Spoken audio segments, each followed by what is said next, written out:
Welcome back to Co-Parenting Beyond Conflict. I'm your host, Sol. Today we're diving into a topic that so many co-parents and divorced individuals face, dating again. The idea of starting over can feel daunting, but there is hope. Our guest today is Hope Petrow, a dating and mindset coach who specializes in helping divorced women rebuild their confidence and attract the right partner. Hope's own journey from heartbreak to finding her dream relationship has inspired her to help others step into their next chapter with clarity and excitement. She's here to share her insights on the biggest dating mistakes divorced people make, how to break unhealthy patterns, and what it takes to manifest a fulfilling, lasting relationship. If you've been feeling stuck or unsure about dating again, especially with kids, this episode is for you. Let's dive in. Hi, Hope. Welcome to our podcast. Thanks for being here today. Thank you so much for having me. I'm really excited to be here. I have been so excited to share this interview space with you today. I'm very curious to learn more about what you do and what you offer to your clients. I'm so curious about your story. Oh, well, thank you. I will tell you, I myself have been divorced. I was married for 16 years. It ended abruptly when I found out that he had a girlfriend for 2 years. And I decided I had to really choose to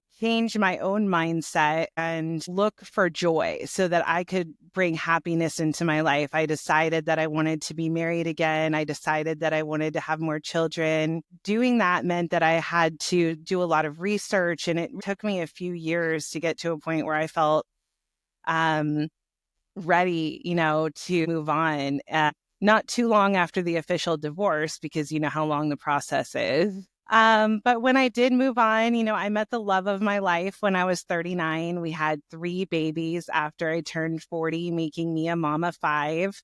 And I just felt so happy in this life that I really manifested and worked for, that I wanted to teach other people who have been through divorce how to find love again in every way, from building confidence again with how to, to a prospective partner, and how to communicate with them to build something really long term. I love your message of hope and joy and stepping into that next chapter of your life. Co-parenting is incredibly challenging at times. Yeah. And yet there is hope. There is something to look forward to in that next chapter. There really is. I meet so many people that I work with who come to me and feel, I'm 39, I'm going to be 40, however old they are, and they feel like they don't have this great future ahead of them. They feel very bitter. They feel very upset. Co-parenting is exhausting and difficult, and they're dealing with that. So they don't really see that room for themselves to do something because it's what they want. But ultimately, doing something because it's what you want is going to turn out to be best for your kids too, because your happiness is going to make you a better parent. I hear a lot, especially when people are early on, they haven't committed to divorce yet, or they're going through the divorce process. I hear a lot of guilt and fear about stepping into the next chapter, and especially around repeating past mistakes. Can you relate to that? Is that something that you've felt early on? Of course. I think that it's such a common fear that you're worried that you're going to find yourself with another person who is going to take advantage of you or hurt you. And it's our own natural instincts to protect our heart that comes back from caveman days, where we have that flight or fight instinct. Ultimately, when you sit down with yourself and ask yourself some of the difficult questions about what you really want out of life, what is the consequences of staying bitter and staying mad and staying hurt? That means that you're not going to be able to have the future that you want. You're not going to be able to take the steps towards a life where you feel healed and confident and happy. And having confidence and happiness takes work. I like to say that joy is not something that just happens. It's a skill that you learn, and you learn it through choosing to manifest that better life and learn the skills that it takes to reach the goals that you have, and towards identifying exactly what it is that you want. Because when you're crystal clear on what you want for your future, you know exactly what steps you need to take to get there. Yeah, I hear that. And I think a lot of co-parents early on, they experience this fear of being worried about repeating those past mistakes. I also think that's it's an important consideration, right? Because sometimes people do find themselves waking up to a marriage where there's some personality disorders at play. There's some repetitions maybe of some childhood trauma. What are some practical ways that you might coach a client into avoiding repeating some of those same mistakes? I would say first, identifying the problems that you face, being really clear on what you've experienced and being realistic with yourself about what might have been your part in accepting it and not having boundaries, what boundaries are necessary for you to create so that when you get into a relationship with the next person, they're not overstepping, and working on communication skills. I think a lot of times once you're in a healthy relationship, your partner will say things to you that they don't necessarily mean in a negative way, but that trauma and PTSD from having a difficult relationship might make you interpret it that way at first. So being able to really sit with yourself for a second and look at the whole picture. I know that this person has proven through their actions that they care about me, that they want the best for me, and they're not likely to have negative intentions here. Or if they do have negative intentions, not entertaining it, especially early on. When you first start dating, if you're at a dinner with someone, you're sitting across from the table from them and you're confused about the way that they're acting. Maybe you don't understand. I tell my clients to ask themselves this: is the way this person that you're on a date with acting, is the way that you want your true soulmate connection, the person you grow old with, to act? And if not, leave.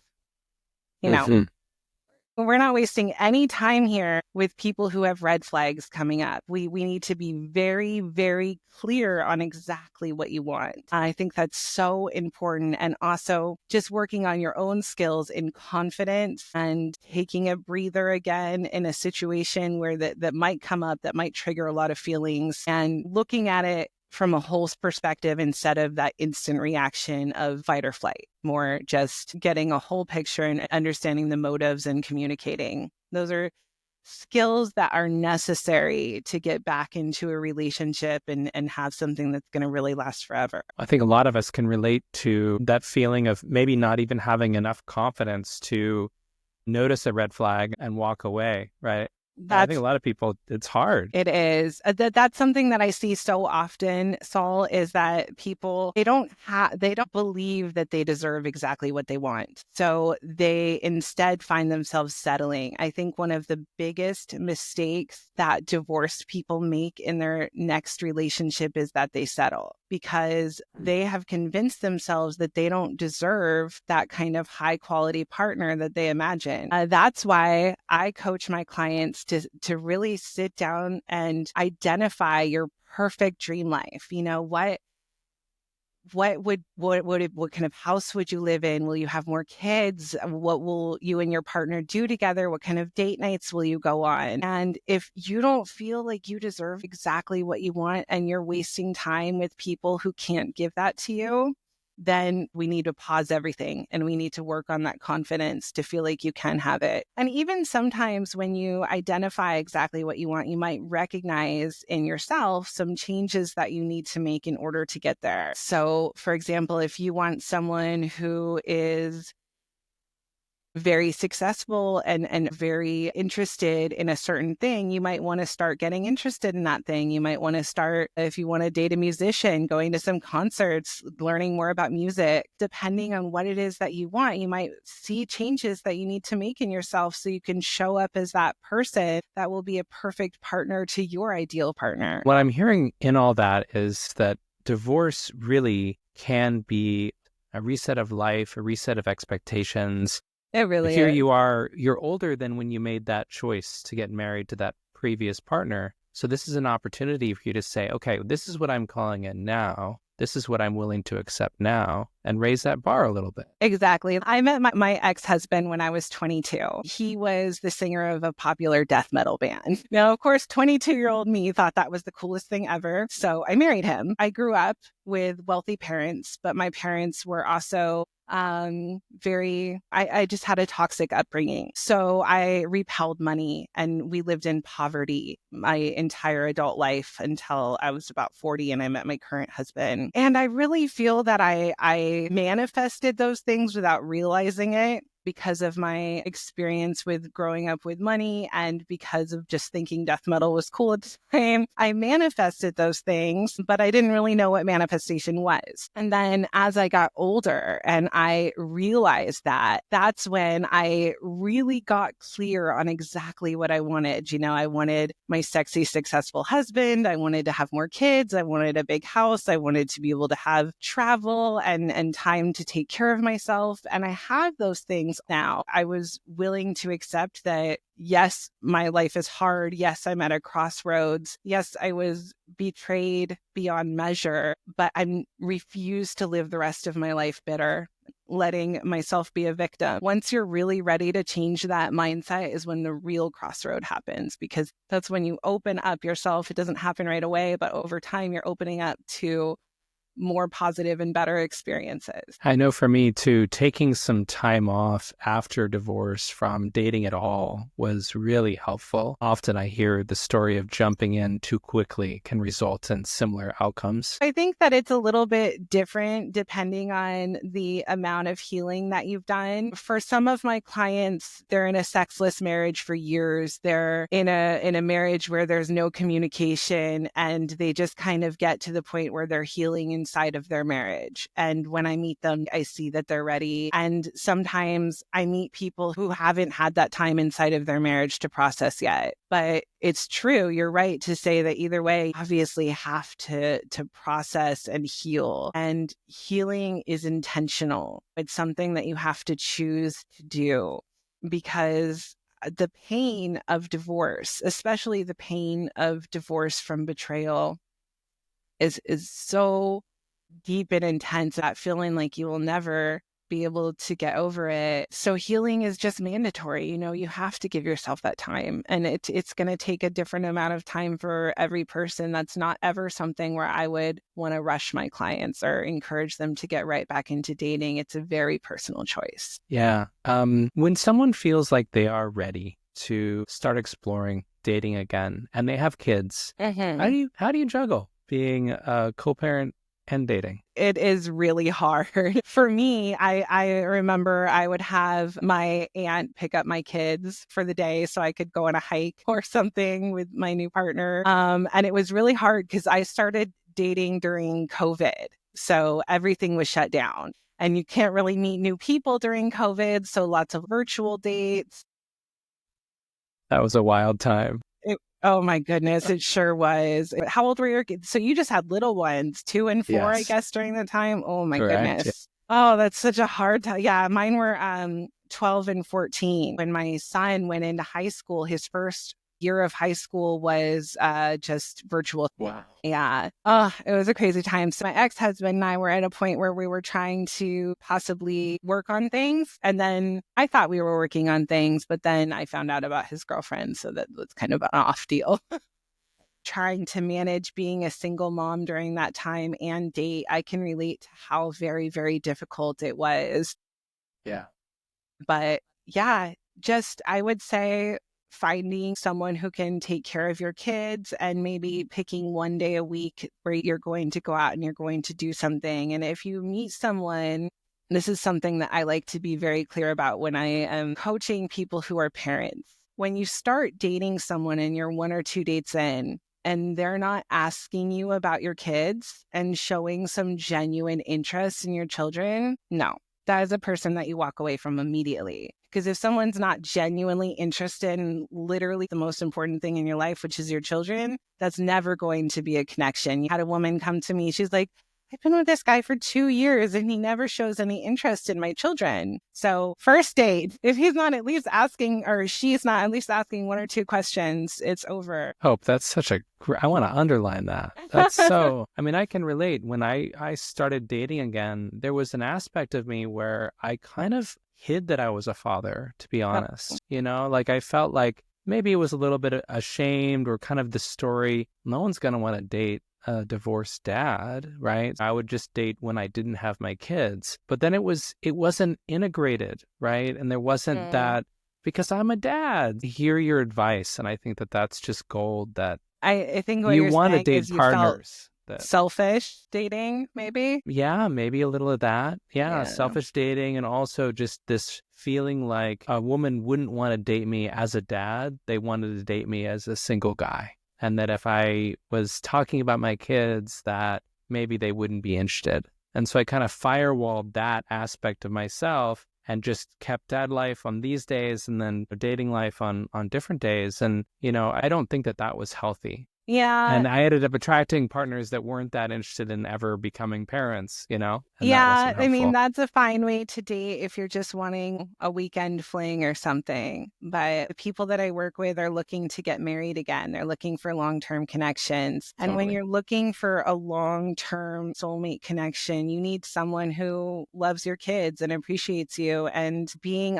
completely authentic is how we don't waste any time with people who don't appreciate us and love us for who we are. I always encourage people to just flaunt all your unique qualities and your crazy hobbies and the things that you love, because the person that's right for you is going to be so attracted to that. And it's true, we will repel people that are not meant for us, but what does it matter? They're not meant for us. Yeah, I love that. That's such good advice. Be weird, right? Be your weird Yes. self, because you'll Oh my attract the gosh. right weird. Tonight, actually, I'm taking my husband to a Tear concert. They're my very favorite band. I think that on our first date, I spent a good hour talking about folk metal. So I just, I told him all about that, not even realizing, because he was just so easy to talk to. And, he completely let me. And, he had an animal sanctuary and he told me all about that, and a hawk that he had adopted. And, these things that do make you unique people are just, they're interesting. They make for good conversation. And again, the person who's right for you is going to be so happy and love your passion and be so attracted to that. I love that. Now, as a co-parent myself, I know how difficult communication can be. That's why I created BestInterest, the co-parenting app that uses advanced AI technology to automatically filter out all negativity, promoting positive communication, and helping you create a healthier environment for your family. Try it now and get 10% off with code BEYOND10. Link in the show notes. And now, back to the show. Speaking of kids, at what point is it right when you're dating someone to introduce them to your kids? I think the point that it's right is when you know that this is a person who's going to be a major part of your life.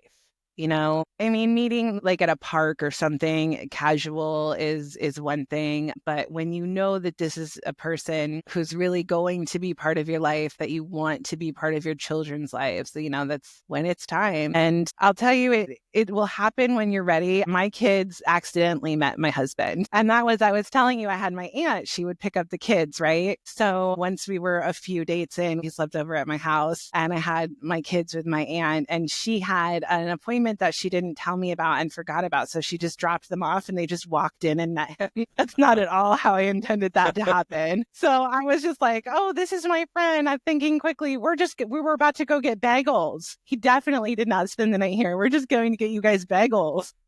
And your kids at that point were a little older, so they were they were 12 and 14. So they probably knew, but what can you do? I love But that. if I had planned it, we did plan like a little bit later, their first real meeting. Once we were ready to really explain it to them, we planned just a little trip to some vintage stores where he bought them some jackets and a couple pieces of clothes, nothing big, because that's what teenagers were into at the time. What I recommend to parents who are introducing a new partner is to really just keep it casual, especially those type A personalities. They have the instinct that they're going to plan a dinner, they're going to plan the conversation, everything has to go just right. But it never works out that way anyway. So the most ideal is just very casual. Let the kids really come to your new partner and start asking them questions, and just keep it very fun and light, like just an ice cream date, maybe roller skating for an hour. Don't plan an all day thing, because that's going to be very overwhelming for the kids. Just something quick as that first one. I would even say after that, just so they get used to you building a relationship with this person, say, okay, now mom and my new partner are going to go out to dinner. So they get to meet you, and then afterwards you go out to dinner, because that way they're understanding that you're building a close relationship with this person. Right. Even if they weren't necessarily aware of the early parts of the relationship, you're helping them see that a relationship is forming and get used to that. Yeah, exactly. Yeah. That's beautiful. Thank you.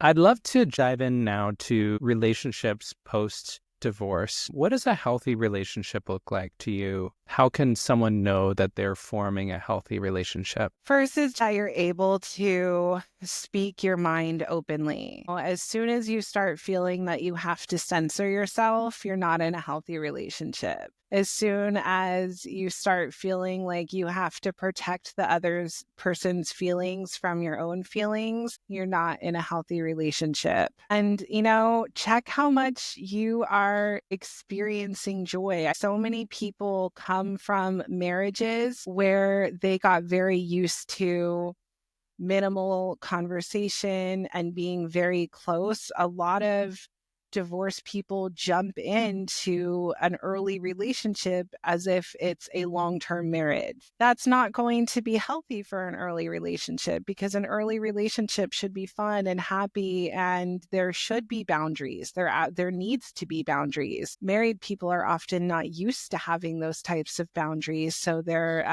thinking that they can, call and say anything and be involved in everything. But you have to be able to step back and check in with yourself as well. You have to say, am I willing to be a good partner to this person? Am I willing to be what they need, as if I'm expecting them to do the same for me? And, keep asking yourself, am I happy? Do I feel like this is right? Do I feel like the actions that are happening here reflect what I want in my true soulmate connection? Because if it's not, it's not for you. And do you have any advice for our listeners around blended families? I understand you have kids from your new partnership as well as your previous partnership. So I do. how did they meet, and how did that evolve? It just started with little things. My partner did not have children when I first met him, but I did have two children that were 12 and 14 when he met them. So he would just start getting involved with them, asking about little things where he could help them. Or when my car broke down, we were just a few months into our relationship, he had my kids come and help him fix my car, help with their homework, and just take an interest. I would really recommend that the parent going into this take an interest in the kid. If you are the parent who has children and you're welcoming a new partner, really be open to that relationship at their own pace. I think that a lot of people want to control it. Every instinct in us wants to control that relationship between our partner and our children. But if we don't let it develop naturally between them, they're not going to be able to get to that really close space. We took time with each other to date. So why not take the kids to a movies? Why not go on dates with the kids? When Richard and I started dating, we just started doing a lot of zoo trips and things that we could all do together, because that way he could get to know them. It's casual, it's fun. So just doing your best. And another thing I want to point out on the other side is I have met a few step parents that have resentment towards their stepkids. There's resentment because maybe as the stepkid gets older, he or she is saying bad things about you to the former partner. And that can all get very, very complicated and bring up a lot of emotions. So check in with yourself often, reminding yourself that these are children. Their intentions are not the same as an adult. You might think that your stepkid hates you, but they're kids. If you make an effort, they're going to come around. They're going to want to have a good relationship with you. And I emphasize that if you cannot put your feelings aside for that child's other parent, you shouldn't be in a relationship with with the parent that you're dating. Mm-hmm. A lot of co-parents too fall into having a reaction when they see their ex starting to date again. Do you have any advice for that experience of seeing your ex dating and being with your kids and how to navigate that. Yeah. When it comes to your ex's feelings, I want everyone listening to really recognize that your ex's feelings are not your responsibility. As long as your children are safe and you're informing in the way that you should and possibly using the Best Interest app to make sure to moderate your tone. As long as that's happening, your ex's emotional reaction is no longer something that you're responsible for. But when it comes to your own feelings regarding your children being around someone else, that's something that is very difficult. I think just recognizing how difficult it is and giving yourself some space for self-care and talking to a friend and reaching out and planning some activities for yourself that you can do so you're not just sitting at home while something that's very triggering for you is happening. And then just communicating with your kids, letting them know that you love them so much and ultimately you want them to be happy. Try to really believe, and I know this is so much easier said than done, that another person in their life who cares about them and who really wants the best for them is a good thing. It's obviously a whole other issue if this person doesn't care about them and doesn't want the best for them. But if you have someone in their life who cares about them, then that's good for them. Try to believe that. Yeah, and that's definitely the prayer that we were able to both individually create two loving homes with loving people that support our kids and being able to navigate that together. Yeah, that's what I would have wanted for my kids. My ex just decided, oh, cool, I don't have to be a parent anymore, and just stopped being involved in their life. So I got full custody and have had it since the divorce and had a different kind of hard on that level. Hope, thank you so much for being on the podcast today. It's been a really informative interview and filled with hope and joy. I really appreciate the energy that you bring. Thank you so much. For listeners that would like to connect with you and learn more about what you do, how can they reach you? My website is hopepetrow.com, HOPEPETROW. Everyone says Petrow because that's how it's spelled, but it's hopepetrow.com.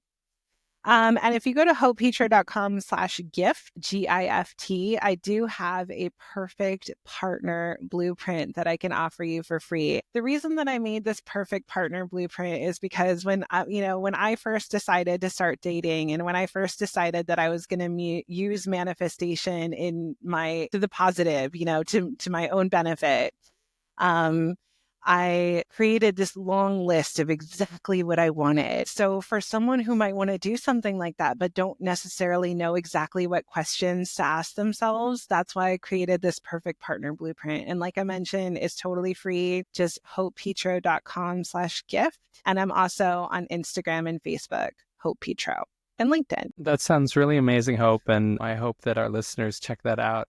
Thank you so much for being on the podcast today. Thank you so much, Saul. Thanks for joining us on the Co-Parenting Beyond Conflict podcast. To support our show, please subscribe or leave a rating. Links for all books and resources mentioned on today's podcast appear in our show notes or on coparentingbeyondconflict.com. See you next time. The commentary and opinions available on this podcast are for informational and entertainment purposes only, and not for the purpose of providing legal or psychological advice.